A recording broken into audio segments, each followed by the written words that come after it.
Nessa videoaula nós vamos falar um pouco sobre concepções de avaliação, mas nós também falaremos sobre os princípios que são fundamentais para nós trabalharmos a avaliação e vamos falar sobre planejamento. Para esse momento, nós vamos trabalhar então duas grandes concepções sobre o que é avaliar, e é importante a gente entender a concepção teórica do que é a prática da avaliação e como nós devemos proceder para proporcionar a aprendizagem do sujeito. Então, essa já é uma coisa super importante para nós pensarmos como é que eu vou trabalhar essa avaliação. Avaliar é, antes de tudo, fazer um acompanhamento. Na palavra avaliação, a gente consegue tirar o conceito fundamental do que é a prática de avaliar. Avaliação. Então, é uma ação, é um ato pedagógico, portanto, um ato político, porque envolve, né, tomada de decisões, e aí a gente toma decisões para melhorar o processo. Então, é como se fosse movido por etapas.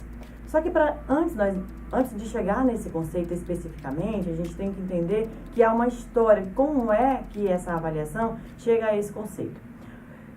Desde Ralph Tyler, que é um norte-americano, falava sobre a avaliação por objetivos, e aí buscava entender como nós poderíamos melhorar a qualidade ou as condições de ensino ou rendimento escolar dos alunos. E aí, outro autor veio para falar sobre juízos de qualidade. O professor escreve e falava sobre meritocracia e valores. Então, isso também foi associado à prática da avaliação. E aí, outros autores foram estudando e ampliando a ideia de avaliar, como os professores Guban e Guban-Inco, que falaram sobre 4 gerações específicas da avaliação, que envolvia medir, descrever, e aí medir, testar, descrever e negociar. Essas 4 gerações da avaliação, elas foram também sendo transformadas, porque não é o suficiente hoje pensar em medir, em descrever, julgar, que é uma outra dimensão que era associada à avaliação, e negociar. Então, no resumo, como é que isso hoje se dá e como a gente traz uma concepção que a gente pode chamar de concepção válida de avaliação? Por conta desse histórico, que é um histórico muito mais norte-americano, de tentar organizar os processos de ensino e de aprendizagem, pensando na qualidade, na melhoria, nós chegamos então a uma ideia muito importante do que é avaliar, que avaliar é acompanhamento, portanto é processo e portanto é contínuo. Por outro lado, e por conta dessa história dos norte-americanos de pensar a avaliação era pensada como uma forma mais pontual para intervir e melhorar os resultados e desenvolver a aprendizagem do sujeito e sempre focado no aluno. Então, o que acontece? Há, então, 2 grandes concepções que elas não podem ser confundidas. Uma é avaliar como acompanhamento e outra é examinar como prova de resultados. E aí são 2 dimensões diferentes. O professor Cipriano Lucchesi, por exemplo, ele fala sobre uma pedagogia do exame, que é o que tem praticado a escola, e é o que nós devemos pensar que precisamos ampliar, melhorar e avançar, porque isso não tem dado conta de proporcionar aprendizagens. E essa é uma coisa super importante para nós pensarmos em avaliação. Avaliar deve ser para promover aprendizagens.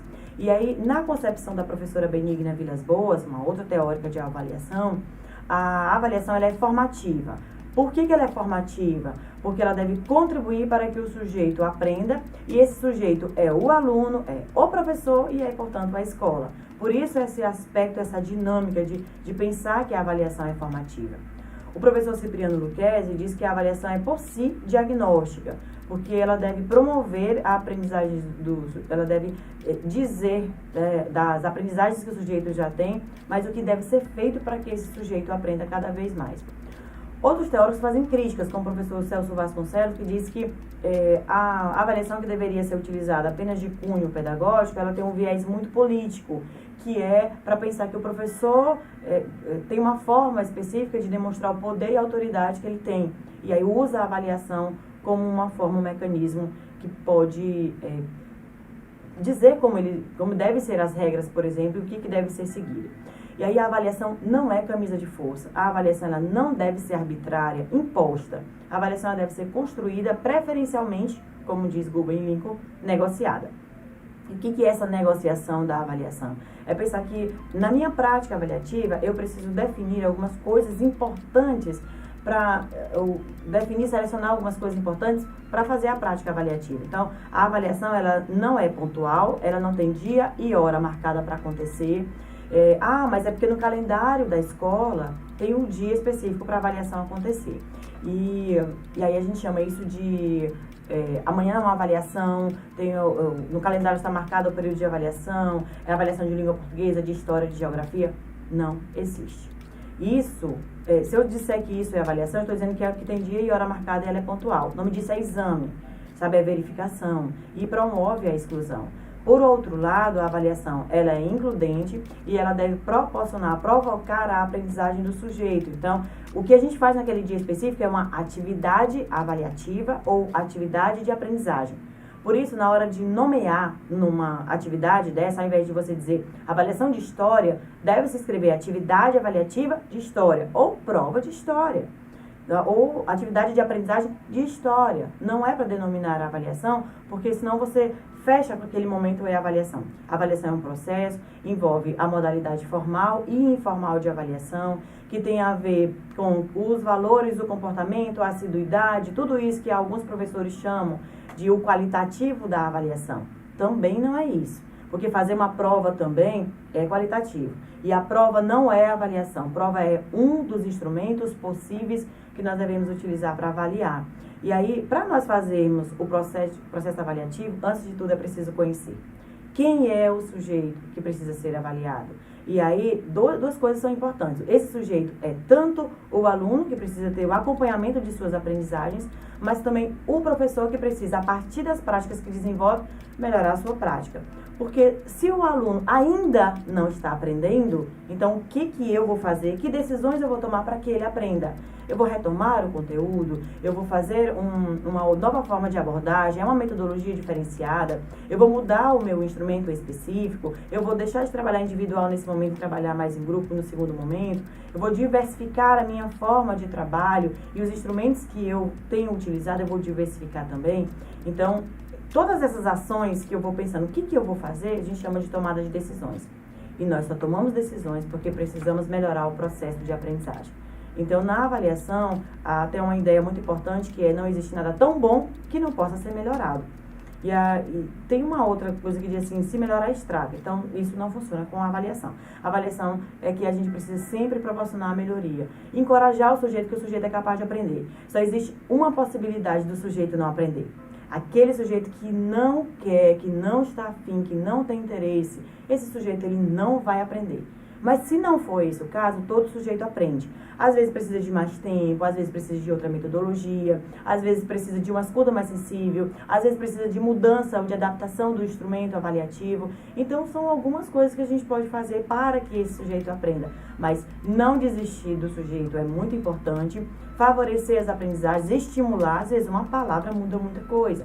Então, o processo de avaliação, por isso chamamos de processo, ele tem uma caminhada que é sempre acreditando no potencial do sujeito. Uma outra coisa importante em avaliação é que a gente não deve dizer que o sujeito ou a sujeita tem dificuldade de aprendizagem. Na verdade, o que todos nós temos são necessidades de aprendizagem. E aí, quando a gente foca na necessidade e não na dificuldade, a gente não barra o sujeito, não diz que o sujeito não tem condições de aprendizagem, mas ele tem. E aí, nós podemos colaborar com isso. Na perspectiva da professora Jussara Hoffmann, quando a gente faz isso, quando a gente acredita e investe, a gente trabalha com avaliação mediadora, que é pensar que o sujeito ele tem um potencial para aprendizagem e a gente estimula, influencia e faz outras formas, dar outras condições para que esse sujeito aprenda. E aí, nesse sentido, para a gente terminar, nós trabalhamos com 3 princípios fundamentais da avaliação: alteridade, igualdade e equidade. Pelo princípio da alteridade, eu me coloco no lugar do outro, sabendo que ele é diferente e que ele tem algumas condições e outras necessidades, e vou investir nisso para que ele sempre melhore. Pensando no princípio da igualdade, eu tenho que proporcionar uma atividade avaliativa, por exemplo, para que todos possam fazer. Só que não posso perder de vista o princípio da equidade, que nem todas as pessoas aprendem do mesmo jeito, da mesma forma. Algumas pessoas aprendem mais falando, outras ouvindo, outras escrevendo, outras dissertando, outras fazendo apresentações teatrais. Então, há formas diferentes de demonstrar as aprendizagens. E aí, nós temos um formato específico que tem que ser daquele jeito. Então, o professor precisa, se sensibilizar com as formas diferentes de aprendizagem do sujeito e trabalhar melhor isso para que o sujeito aprenda. Então é isso, avaliar é acompanhamento e eu acho que todos nós podemos fazer melhor na nossa prática avaliativa.